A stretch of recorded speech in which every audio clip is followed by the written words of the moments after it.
Hello parents, आजकाल एक खूप धोकादायक गोष्ट वाढती आहे टीनेजर्समध्ये ड्रग्जचं प्रमाण. पुणे मुंबईमध्ये ऑलरेडी आहेच, पण आता सांगली डिस्ट्रिक्टमध्ये सुद्धा बऱ्याच गोष्टी याबद्दल सापडल्या आहेत. म्हणजे मुलं भरपूर ड्रग्ज ओढत आहेत आणि नशेमध्ये राहत आहेत. आईबाबांना वाटतं माझं मुलं असं कधीच करणार नाही आहे, पण रिॲलिटी वेगळी आहे. प्रेशर, रॉंग कंपनी, क्युरियासिटी या सगळ्यामुळे मुलं हळूहळू या ट्रॅपमध्ये जात आहेत. आणि जेव्हा पॅरेंट्सना कळतं तेव्हा खूप उशीर झालेला असतो.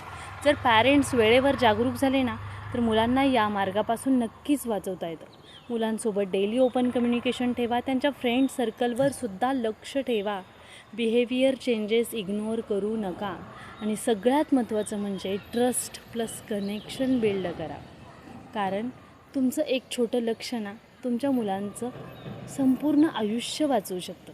जर तुम्हाला तुमचं मूल सुरक्षित ठेवायचं असेल तर कमेंट करा केअर, आणि माझ्या प्रत्येक रीलला लाईक अँड शेअर करा. धन्यवाद.